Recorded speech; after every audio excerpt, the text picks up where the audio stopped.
The stories about Lord Ayyappan are half-cooked. It's time to reveal the truths about Lord Ayyappan. Lord Ayyappa, the Untold Story. Once Devi Lalita Tripura Sunthari, called the Trimurthis, she revealed a divine power that sustains the universe. The Trimurthis were able to see a divine yellow light, placed on 1,000 crop-petaled lotus, in midst of her chest. The Trimurthis prayed the light to reveal its original form. When the original form was revealed, it's Lord Shasta, by getting attracted by the divinity and majesticity of Lord Shasta, Lord Vishnu and Shiva wished to get Shasta as their son. So Devi Lalita Parameshwari blessed them with the same boon. During Samudra Manthana, Lord Shiva drank Kolahala poison and saved the whole world from destruction. Lord Vishnu took the form of an attractive woman, Mohini, distracted the Asuras and got the nectar pot from them, and handed over it to Devas. Even Lord Shiva got attracted by the beauty of Mohini. As per the previous blessings of Devi Lalita Parameshwari, with the confluence of powers of Lord Shiva and Mohini, the divine child Shasta had born. Like other sons of Shiva, he also had grown up in Kailash. He enjoyed his time with the Bhoothanatha of Lord Shiva. He became the head of Ganas, hence named as Bhoothanatha. Shasta grew up and got married to the daughters of Lord Brahma, named as Purna and Pushkala. Lord Shiva had made him Ast ruler of a separate world, called Thejovadi Potana. Lord Arthi Shasta took 8 incarnations: Bala Shasta, Vidya Shasta, Arya Shasta, Kalyana Shasta, Kola Shasta, Kroda Shasta, Samoahana Shasta, and the most famous last incarnation of Shasta is Dharma Shasta.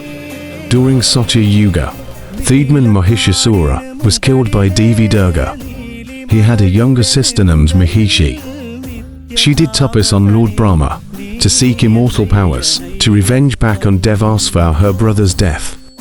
Lord Brahma was pleased by her penance and granted a boon that only a 12-year-old prince born in the earth, who has the confluence of powers of Hari and Hera, would be the only person who could kill her. Mahishi was so happy with the boon that it would be impossible for a 12-year-old boy to kill her, and she had eventually started torturing the humans, Devas and the Rishi Munis. When the torture given by Mahishi became unbearable, all the Devas rushed to Lord Shiva for his refuge.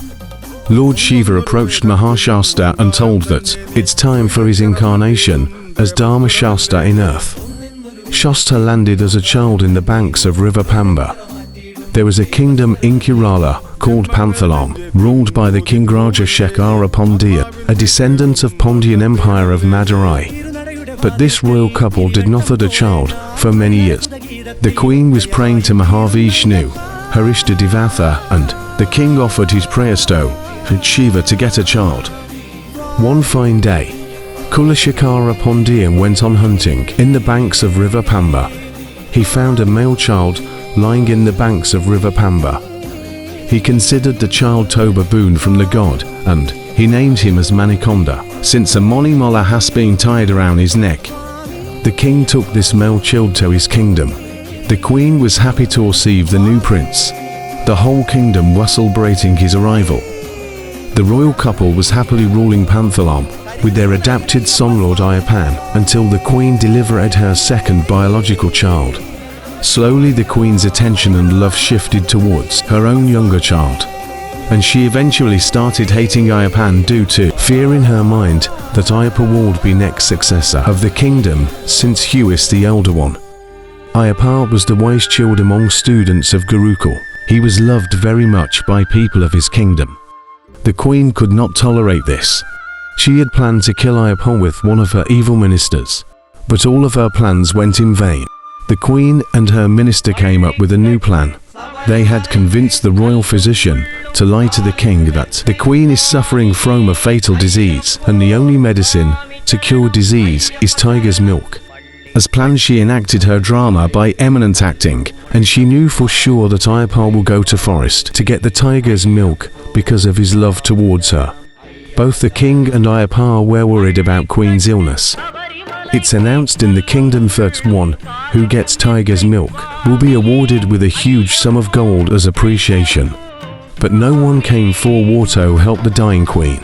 As expected, Ayyappa had come forward, who is unable to see his mother's suffering. Ayyappa was convincing his father, who is not happy and was completely against Ayyappa's decision initially, but the king knew that his son is not a normal human and have heard of his divine powers. And finally he agreed to send his beloved son to forest. On the day of Ayyappa's departure to the forest, Raja Shekhar Pandya had arranged a special puja. The puja was done to coconut with 3 eyes, since it signifies 3 eyes of Lord Shiva. He had opened the 3rd eye of the coconut, removed the water out and filled it with cow ghee, since cow ghee signifies Lord Vishnu. He sealed the opening and packed the coconut along with other puja materials in a bag. He took another bag and filled it with rice, pulses, puffed rice and other things that Ayyappa would need as food during his journey into the forest. He had tied those 2 bags together. That became Irumudi. Even today, to commemorate this, every Ayyappa devotee traveling to Sabarimala would carry a Irumudi on his head. The demoness Mahishi was once a beautiful celestial woman named Nilima, who got cursed by an angry sage to be transformed into a buffalo-headed demoness.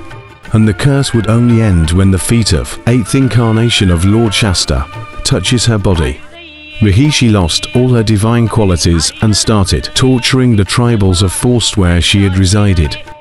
The time had come, and Lord Ayyappa reached that forest to give her moksha and divine qualities back to her. Lord Shiva had come directly to witness the fight. Lord Ayyappa had shooted arrows, but nothing worked. At last Lord Ayyappa started dancing upon the Mahishi. Mahishi got killed, and had got her divine form back.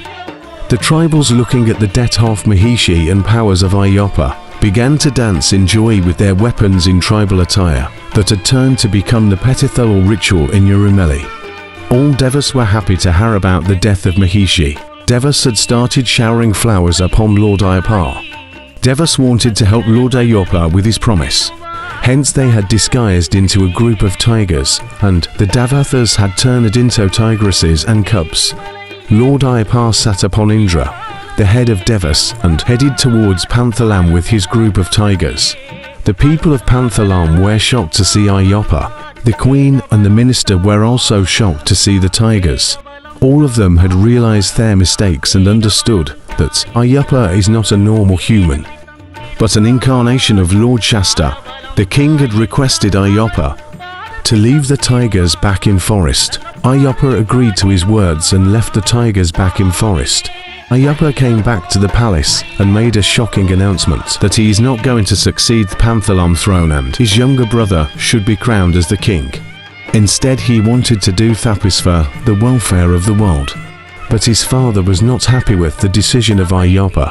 He started convincing Ayyappa to withdraw his decision, as Krishna preached Bhagavad Gita.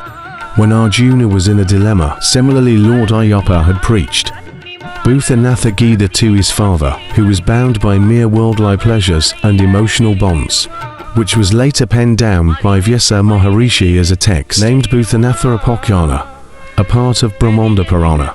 Lord Ayyappa had shot an arrow and asked his father to build a temple for him in the place where the arrow would fall.